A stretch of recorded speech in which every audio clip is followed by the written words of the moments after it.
Hey everybody, sorry for the break in videos. I was actually planning on making a video series about repairing and restoring my truck, but unfortunately my camera broke, so that'll have to wait.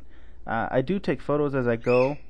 I have a pretty nice camera, I've been doing that, so I might put those into a slideshow and explain the process as I go, but we'll see. I'm kind of in the middle of a moving from my apartment to another house, so I really don't have a lot of time for it. Luckily the place I'm moving to is right down the block from me, so that's really helpful. It's close, I'm not moving far.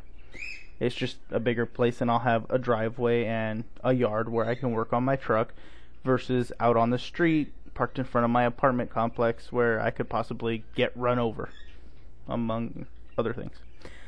Okay, so for the update, basically all I've done so far is I did rebuild the transmission. I found out why it wasn't going. It was actually because of one of the a clutch pack had ground one part of the housing off, and that's the only reason it wouldn't go forward. At least that's what I'm hoping. I haven't put the transmission back in because I've just been really busy lately. Once I get moved, and I should be able to, get the transmission installed, and we'll see if it actually works. It shouldn't be any problems with that. As far as the rebuild goes, I went and bought a master rebuild kit from my local AutoZone, and along with that spare transmission, if you go back to one of my other videos, there's a spare transmission and engine that I mentioned in the video, and they were in the back of the truck, mostly because I have nowhere to store them, which that'll change soon too. But I mentioned those. Using the hard parts from the spare transmission, I was able to rebuild it. The only hard parts I actually used were the one clutch pack I needed to replace. Everything else was in the rebuild kit. So I'm keeping the engine and transmission, and I'm going to dismantle them and kind of put them into large freezer bags with them marked off and labeled as to what they are, so that way if I need a certain part, I can find it easier. Most of the transmission is actually in pretty good shape. It did appear to have a lot of water in it at some point, so which I'm guessing the previous owner probably just didn't cover it or left it outside for a couple months. Little stuff like that they don't like to tell you.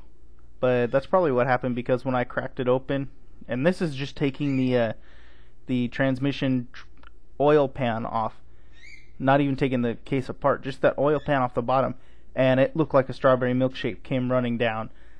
Actually, I have a couple pictures of that I'm going to show you.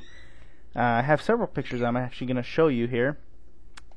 We're going to run down the list. The first is the two different clutch packs together. So you can see they're a little different. There's a little beveled edge to it, but I wouldn't really worry too much about that because they are interchangeable. It's actually the same transmission, so I'm not really worried. Some of these other pictures in here are just various stages of the rebuild that I put in here for you guys to see. And at the end of that list, I actually at the end of the slideshow here, I put the piece that got ground away, and also the spare transmission strawberry milkshake nasty crap in there looking thing. So take a look at them. If you have any comments or whatever, let me know. Hopefully I'll have this put back together, and hopefully I'll actually have a camera of some kind. So besides my photo camera, hopefully I'll have a regular camera. I'll be able to actually take a video here. I'll see if I can figure something out for that in the meantime. But yeah, any comments, questions, leave me a comment below, send me a message like you guys have been doing, and I'll try to keep the next video within the next few days, and I'll try to update you guys again.